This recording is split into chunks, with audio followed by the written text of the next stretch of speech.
दरवाजा बंद करके दो, लाइट ही। हाँ आरोग्य आमा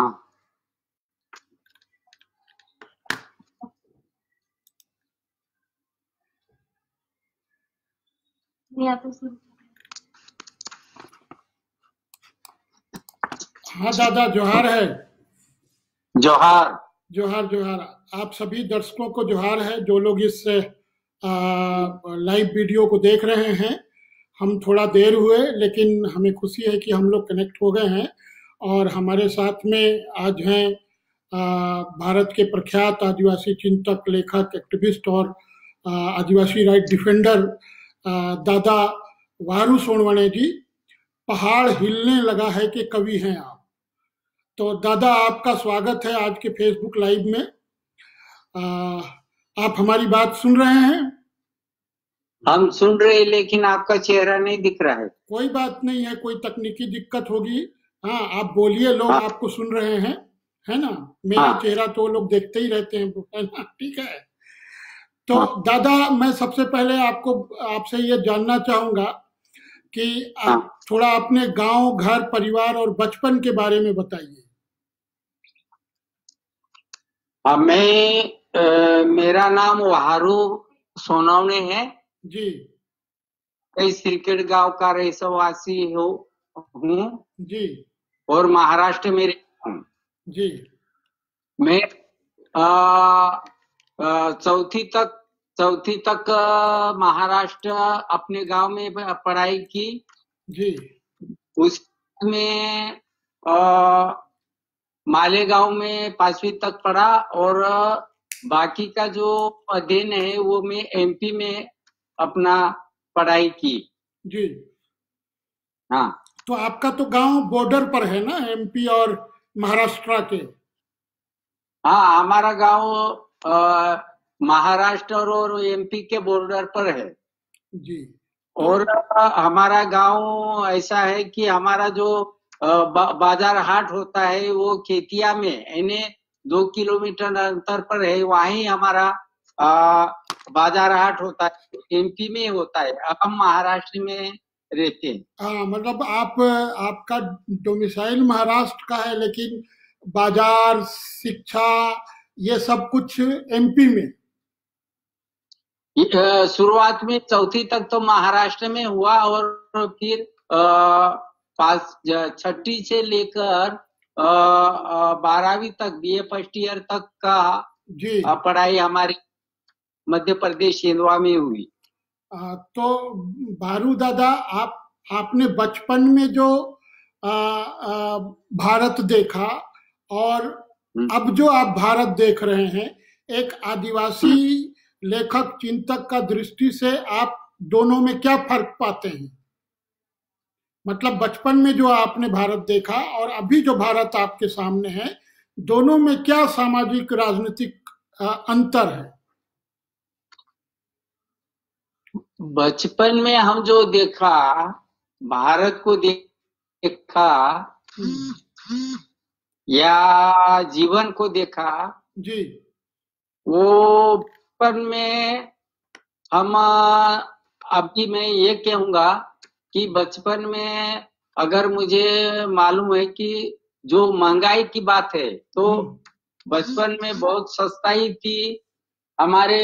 मेरा गांव एमपी के बॉर्डर पर था, तो पूरा जो रोड है, अभी पक्का रोड बना है, वो पूरा कच्चा था और कच्चा रोड था, बिजली नहीं थे। और जहां पर हम बाजार करते हैं खेतिया, वो खेतिया में वो जो लालटेन से दिवा जलाया जाता था, वहां पर भी कोई बिजली की सुविधा नहीं थी। और अब मैं तो पूरा जो रोड बन गए हैं, हाईवे बन गए हैं और बिजली आ गई है, कुछ मिल कारखाने बन गए हैं, शुगर कारखाना बन गया है।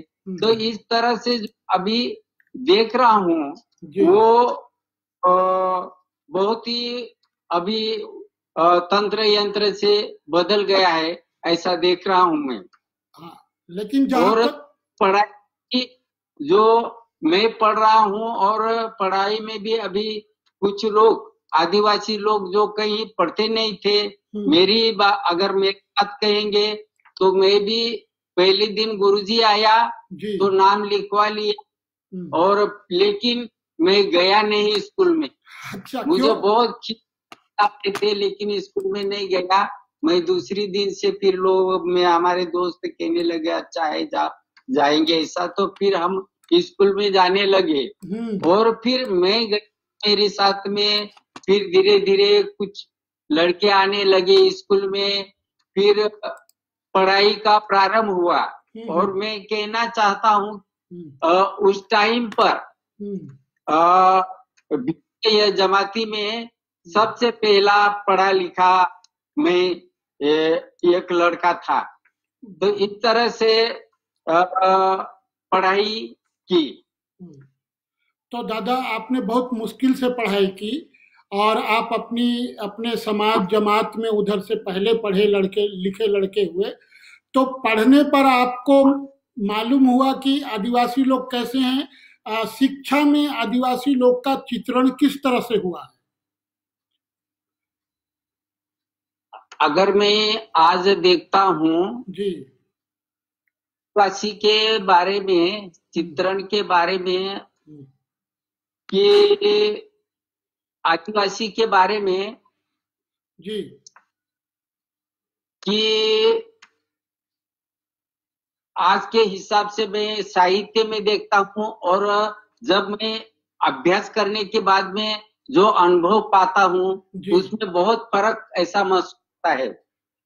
आदिवासी को हर कोई अरे रे बेचारा पर दया की जाए इस नजर से देखते थे जी, आदिवासी पर दया कर दिया जाए और इस नजर समाज सेवक भी देखते थे, राजकीय पार्टी वाले भी देखते थे, धर्म वाले भी देखते थे। सभी उनका आदिवासी को जैसा कहीं निर्जीव वस्तु है इस तरह से देखते थे और यूज करते थे। अरे रे बेचारा आदिवासी, इसको विकसित करना है, विकसित करना है धर्म वाले तो उनका धर्म में ले जाना, उसका धर्म में ले गए तो हो गया। अगर राजकीय पार्टी वाले बोलेंगे उनके पक्ष में चले गया तो उसका विकास हो गया। इस नजर से देखते, लेकिन इसको ये आदिवासी जो समाज है वो किस तरह से जिया है, वो कौन से संस्कृति से जिया है, उसमें मानवीय मूल्य कौन से है, ये इसके बारे में कुछ नहीं कहते थे। जी, आप सही कहते हैं कि सभी, चाहे वो धार्मिक लोग हो, राजनीतिक लोग हो, अकादमिक लोग हो या राजनीतिक पार्टियों को लोग हो, सभी लोग पहले आदिवासी को बहुत ही तुच्छ नज़र से देखते थे। लेकिन पिछले खास करके आज़ादी के बाद के 70 सालों में आदिवासियों ने जो हर स्तर पर अपनी आंदोलन के जरिए, संघर्ष के जरिए एक मुकाम हासिल किया है, उसके बाद आज आदिवासी की चर्चा हो रही है और सब लोग उसको अपनी तरफ खींचने लगे हैं। दादा, मैं आपसे, हमारे जो दर्शक इस लाइव को देख रहे हैं वो आपसे एक कविता सुनना चाह रहे हैं। हाँ, और इसी स्थिति में अगर ये समाज की स्थिति में ऐसा देखा जाए कि आदिवासी का ही यूज हो रहा है जी, और आदिवासी यूज हो रहा है, लेकिन उसमें जीवन है, जीवन मूल्य है, जीवन मूल्य वो जीवन को दिशा देने वाले हैं, इस चीज की तरफ दुर्लक्ष्य हुआ है। और इसलिए ऐसा मुझे लगा कि जब हम कुछ कविता ही भी किया है, लेकिन सबसे बड़े दुख की बात मैं अपनी कविता में ये कह रहा हूँ कि एक मराठी का जो पहाड़ हिलने लगा है, ये कविता में जो टेज नाम की कविता है मेरी जी, वो टेज नाम की कविता इंगित करता है कि हमारी भावना क्या है जी।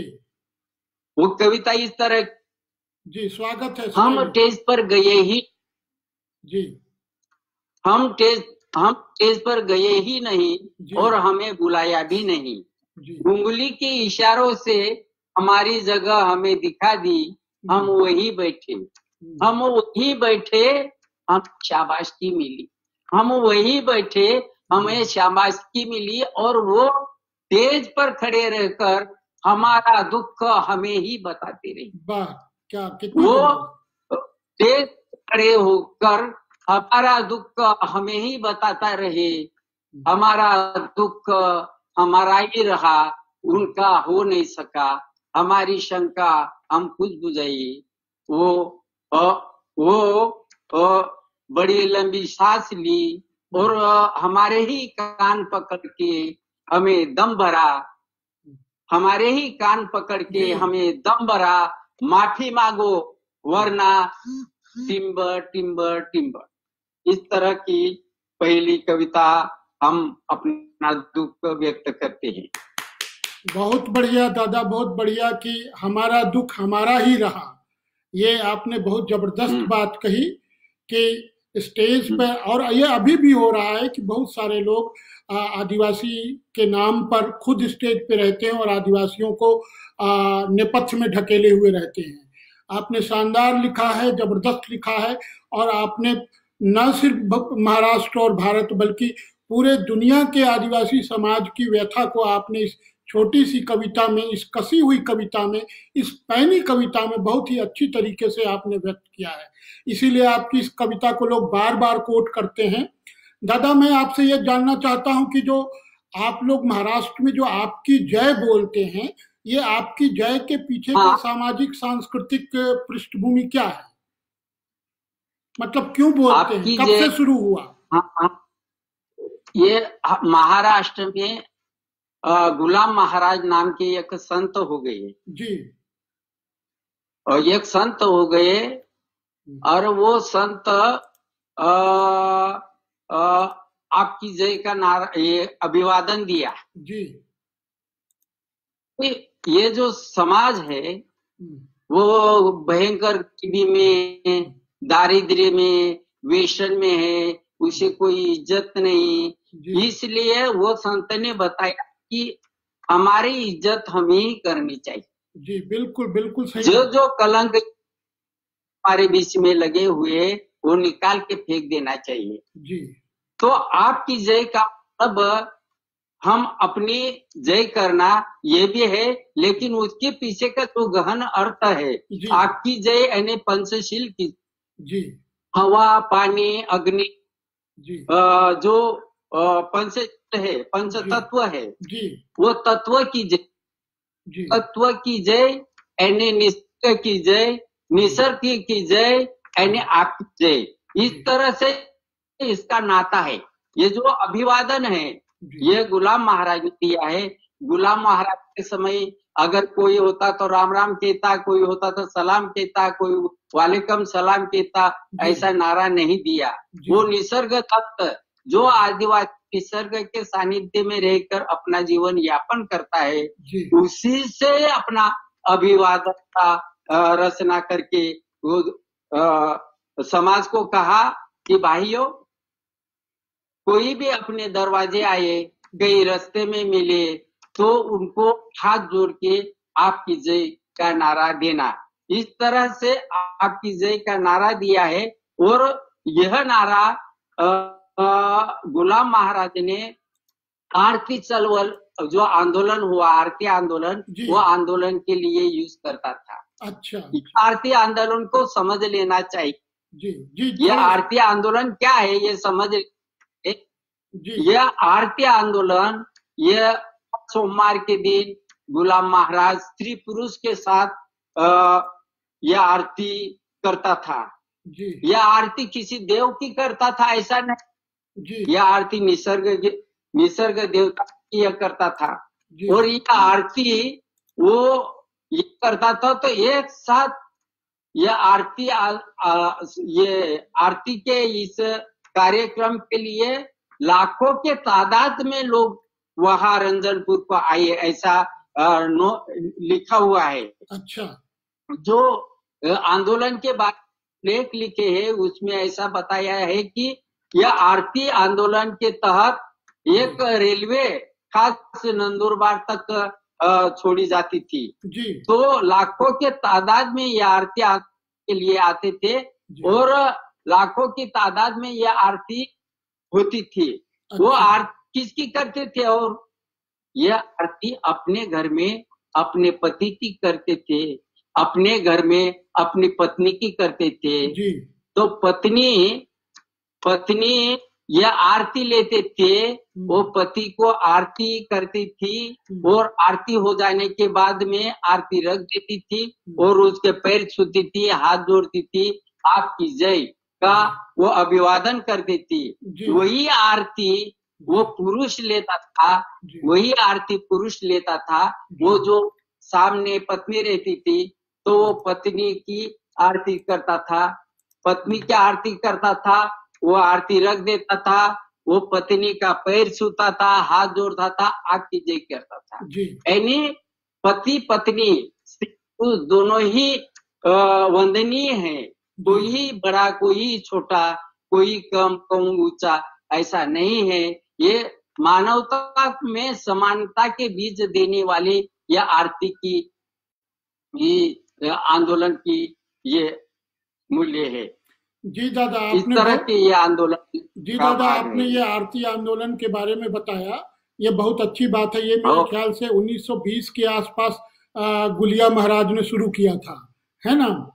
और ये काफी गुलाम महाराज जो उन्होंने शुरू किया था, और ये काफी व्यापक स्तर पे उस पूरे जो महाराष्ट्र, गुजरात और मध्य प्रदेश के भील इलाके में फैला था। बहुत उसके फॉलोअर्स थे और जिसको बाद में कांग्रेसियों ने उसके खिलाफ चाल चली, ऐसा हमको इतिहास में मैंने कहीं पढ़ा है ना दादा? तो दादा, ये जो आदिवासियों का आप कह रहे हैं कि आदिवासी निसर्ग के साथ रहते हैं, निसर्ग को मानते हैं, मतलब जो पंच तत्व है, जो प्रकृति है, प्रकृति के जो मूल तत्व हैं उसके साथ वो जीता है, इसलिए आदिवासी निसर्ग धर्म का अनुयायी है ना? निसर्ग को मानने वाला है। लेकिन आज ये कहा जा रहा है कि आदिवासी तो हिंदू हैं और बहुत सारे आदिवासी भी ये मानने लगे हैं, तो इस पे आप क्या बोलेंगे? ये देखो, हर कोई धर्म, ऐसा कहा जाता है कि धर्म यह मानवता को खड़ा करने के लिए धर्म की उत्पत्ति हुई जी। लेकिन एक धर्म हुआ, दूसरा धर्म हुआ, तीसरा धर्म हुआ, ये धर्म वालों में एक अहंकार जग गए जी। वो मानवता को बचाने के बजाय वो आपस में संघर्ष करने लगे जी। और संघर्ष करने लगे, इतना यहाँ तक कि उसमें रक्तपात होने लगा। तो धर्म यानी क्या हम कहते हैं, मुझे मालूम है कि धर्म यानी धारण, जीवन प्रणाली का धारण करना, जीवन प्रणाली का स्वीकार करना जी। यानी लादना नहीं, थोपना नहीं, जीवन प्रणाली का स्वीकार करने धर्म। अगर मेरे घर कोई आया तो उसको एक भर पानी देना, पिलाना, ये मेरा धर्म समझता हूँ, वो मेरा कर्तव्य समझता हूँ।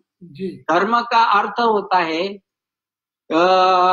थोपना, ऐसा नहीं। धर्म यानी धारण करना, स्वीकारना, मान लेना, ऐसा धर्म का अर्थ होता है। लेकिन ये धर्म वाले स्वीकार करना, मान लेना, ये विचार से नहीं गए तो ये जो समाज भोला भाला है, प्रामाणिक है, वो प्रामाणिकता का फायदा ले हर धर्म वाले आदिवासी को कोई विकास कल्याण का नाम देकर उसको अपनी इसमें कैसे की कोशिश किया। कोई आरोग्य को स्वास्थ्य अच्छा रहे करके कोशिश किया और करते करते उसको अपने धर्म में लिया। क्रिश्चियन धर्म भी वैसा हुआ, हिंदू धर्म भी ऐसा हुआ कि उनका विकास करते करते उसको अपने में ले लेना और अपने धर्म का स्वीकार करना। यानी ये धर्म का हर कोई, अभी आदिवासी धर्म यानी क्या, उनकी मर्जी से वो परिकल्पना करता था जी। ये दुनिया का चलाने वाला कौन है? ये दुनिया का चलाने वाला ये सृष्टि है जी। इसलिए ये सृष्टि की वो पूजा करता था। देव काय के मानता, बिजली कड़कती थी जी, ये बिजली क्या है उसको कोई मालूम नहीं जी, उसकी पूजा करता था। जी, बरसात होती, बरसात में बहुत बाढ़ आती, उस बह जाते थे, आदमी बह जाते थे, गाय भैंस ये पशु पक्षी बह जाते थे। तो ये क्या है इसका, ये बह जाना ये भी नहीं मालूम था। तो ये कोई भी ये करता है, चालक है, इसलिए उसकी पूजा करना, सूर्य जो पड़ता है उसका पूजा करना। तो इस तरह निसर्ग की पूजा करने वाला ये आदिवासी है। वो कभी भी मूर्ति पूजा में विश्वास नहीं रखता था। ये जो करता था वो निसर्ग दत्त करता था।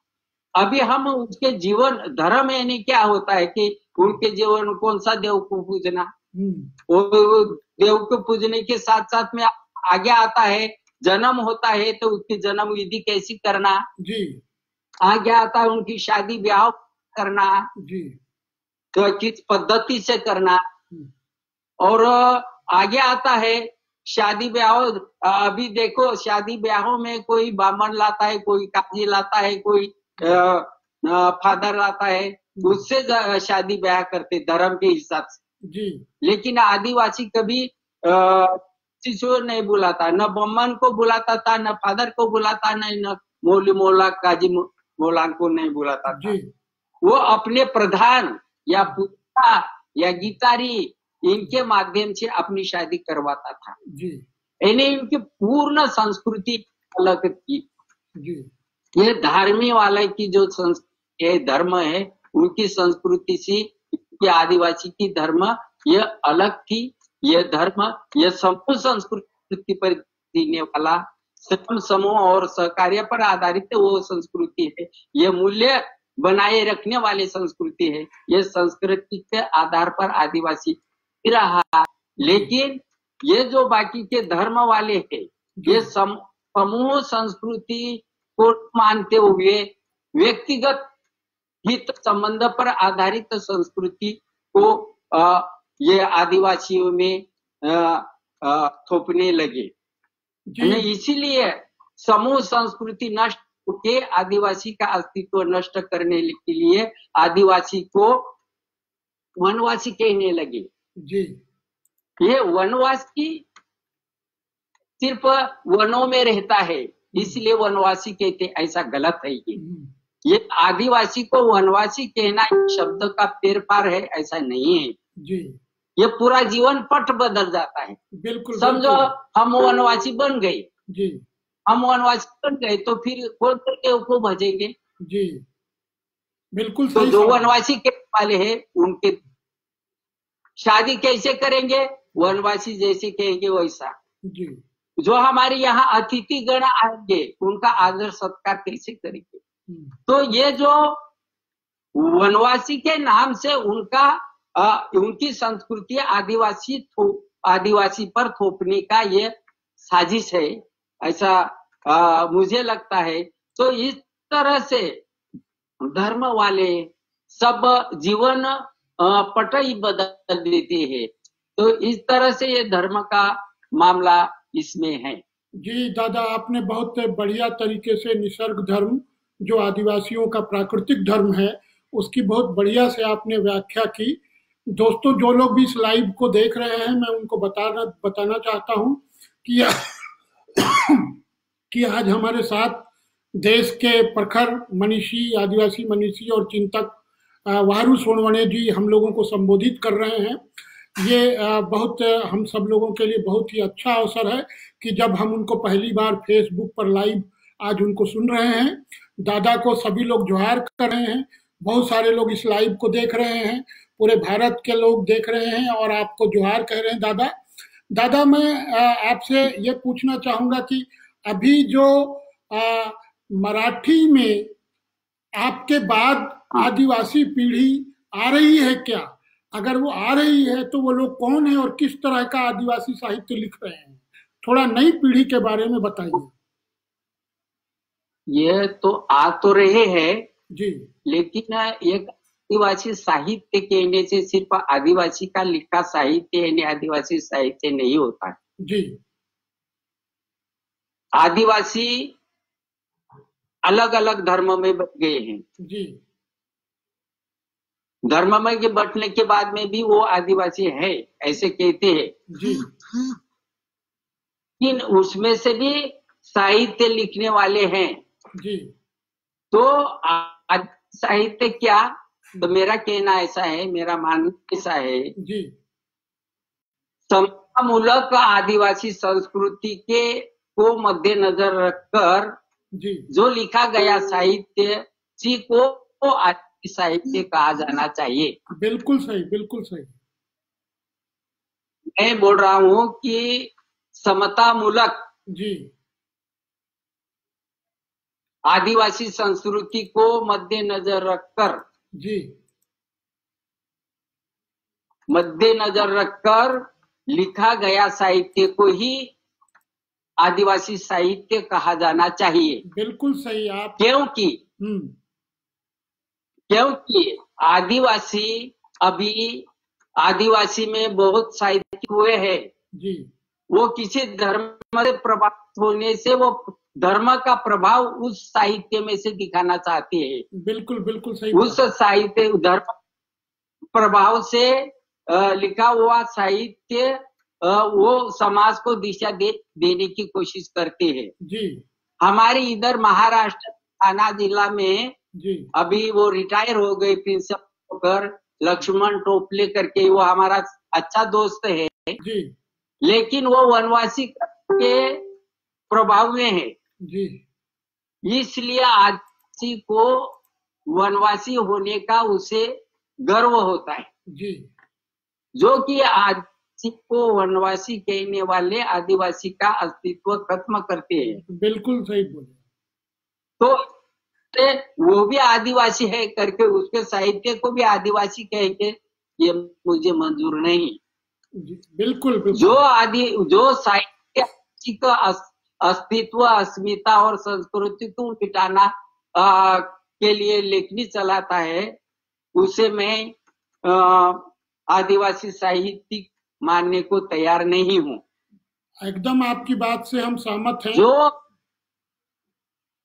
जो साहित्यिक आदिवासी अस्तित्व जो समतामूलक है, अस्मिता संस्कृति जो समतामूलक है, उसको बचाने और संरक्षण करने के लिए और उसका संवर्धन करने के लिए अगर लिखता है उसे ही मैं आदिवासी साहित्यिक मानूंगा। तो इस दृष्टि से आपको नई पीढ़ी कैसी दिखती है? तो इस तरह से खूब लोगों को ऐसा लगता है कि आदिवासी साहित्य की आदिवासी का है नहीं। आदिवासी साहित्य पूरे मानव जाति को जी समझने वाला या अपने में लेने वाला जी समाज है जी। और आदिवासी साहित्य जो है, आदिवासी साहित्य जो है वो मौखिक साहित्य में का उनमें दर्शन होता है जी। और ये मौखिक यानी लोक कथा, लोक नाट्य, लोकगीत ये मौखिक साहित्य में आते हैं ऐसा हम मानते हैं जी। साहित्य दो प्रकार के होते हैं के, एक लिखित साहित्य और दूसरा मौखिक साहित्य जी। बिल्कुल सही। वास्तव में मौखिक में मानवीय मूल्य का सबसे ज्यादा मानवीय मूल्य समाये हुए हैं जी। वाचिक साहित्य, मौखिक साहित्य, मौखिक साहित्य में सबसे ज्यादा मानवीय मूल्य है जी। और वो मानवीय मूल्य को उत्तर करने की आज आवश्यकता है जी। लेकिन आदिवासी साहित्य को या उनके जीवन को नीचा दिखाया तो सभी ये है यानी नीचा है ऐसा नहीं समझना चाहिए जी। बिल्कुल सही बोला। उसमें मानव अभी बहुत चीज हम ऐसे कहेंगे कि अभी मैं हर बार ऐसा कहता हूँ कि ये चीज आने वाली पीढ़ी तो देख रही, ले रही, लेकिन आने वाली पीढ़ी ज्यादा तौर से जो आधुनिक तंत्र यंत्र के, जो मराठी के, हिंदी के प्रभाव में आके जो व्यवस्था, जो स्वार्थ के पीछे दौड़ने वाले साहित्य लिखते हैं जी, या व्यक्तिवाद की महिमा गाने वाले साहित्य लिखते हैं, दादा ये बहुत चिंताजनक। तो व्यक्ति छोड़ना चाहिए, स्वार्थ छोड़ना चाहिए और मानवीय जीवन को बचाना चाहिए जी। वो किस तरह से बचाना चाहिए वो हमको सोचना पड़ेगा। और इस तरह से आने वाले जो पीढ़ियां हैं जी, हम कल संतोष जी को भी सुन रहे थे जी, जो कवि है, अच्छे है, उन्होंने जो वो इस तरह के कुछ कवि, युवक कवि जो आ रहे हैं कब के, लेकिन एक दृष्टिकोण आ रहे हैं जी। और ये जो आदिवासी समाज क्या पूरा मानव समाज जी निसर्ग सानिध्य में रहकर निसर्ग नियम आत्मसात करके अपना जीवन जी रहा था जी। ये जीवन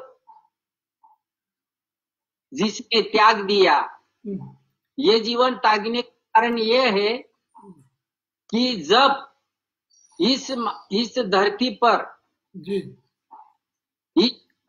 संपत्ति की उत्पत्ति हुई, वहां से मानव जीवन में शोषण की प्रक्रिया शुरू हुई। बिल्कुल आपका। और जहां से प्रक्रिया शुरू हुई वहीं से मेरा मेरा तेरा तेरा ये स्वार्थ जग गया जी।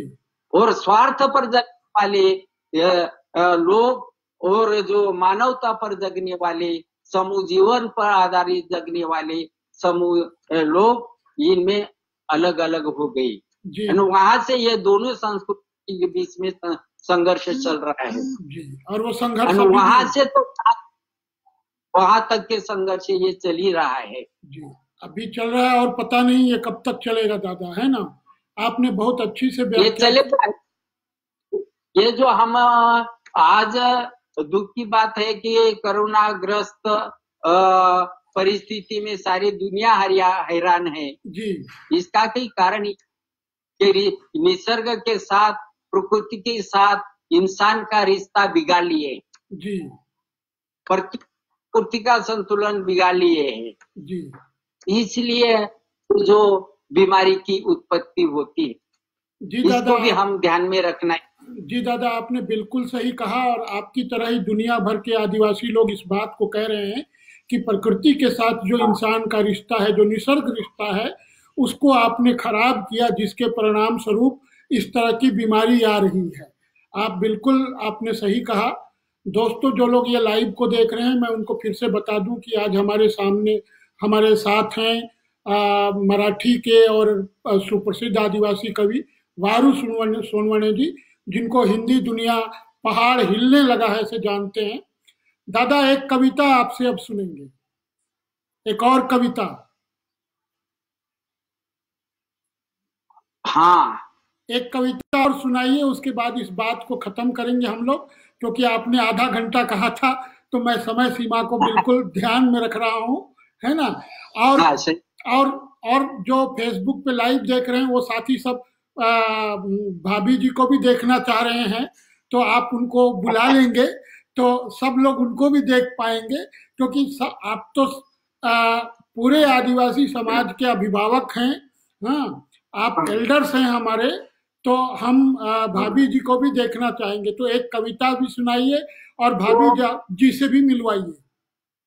हाँ, मैं जो ये निसर्ग से जो रिश्ता है उस पर हमारे जो पावरा बोली में जो गीत है वो सुना देता हूँ। जी, बहुत स्वागत है। वागने वासड़ा अमो आदिवासीरा कुर्र, वागने वासड़ा अमो आदिवासीरा कुर्र, वागने वासड़ा अमो आदिवासीरा, झाड़े अमरू पहाड़े अमरू, झाड़े अमरू पहाड़े अमरू, नदी अमरू पानी अमरू, वतनेदार अमो अधिकारीरा वगने वासडा अमो आदिवासीरा वगने वासडा अमो आदिवासीरा फाटे आवे पुढारी आवे लुच्चा आवे लपंगा आवे पोरो मांगे कुकड़ी मांगे हाउ पोटी एवी झूणे आपतारा वगने वासडा अमो आदिवासी वासडा अमो आदिवासीरा वगने वासडा अमो आदिवासीरा ढोले वाजू मांदवा वाजू ढोले वाजू मांदवा वाजू तुतड्या वाजू पेपाऱ्या वाजू वाजू वाजू कुदू कुदू वगने Waseda Amru दोदमू मोटूरा वगने Waseda Amu आदिवासीरा वगने Waseda Amu आदिवासीरा वगने Waseda Amu आदिवासीरा। आपकी जय। अमू आदिवासीरा। दादा भाभी जी से मिलवाइए, भाभी जी को भी सामने लाइए। बैठ रहे वो, जरा इधर आने दो। हाँ आ गए हैं अभी हमारे करीब। मैं बता देता हूँ उनको भी। हाँ आपकी जय हो भाभी जी को, आपकी जय हो। चलिए दोस्तों, आप लोग देख रहे हैं दुनिया, भारत का और दुनिया का सबसे खूबसूरत जोड़ा, सबसे खूबसूरत आदिवासी जोड़ा आप लोग इस समय फेसबुक पर लाइव देख रहे हैं। हमारे एल्डर जो हमारे अभिभावक हैं, दादा हैं, वारू सोनवने और उनकी लाइफ पार्टनर जीवन संगनी को, भाभी जी अपना नाम बताइए। हिरकणा सोनवने। हिरकणा जिरकणा हिरकणा हिरकणा हिरकणा जी अभी हमारे साथ में। भाभी आपका नैहर कहाँ है? आपका नैहर मायका, मायका भाभी का मायका। सलसाड़ी तड़ोदा तालुका।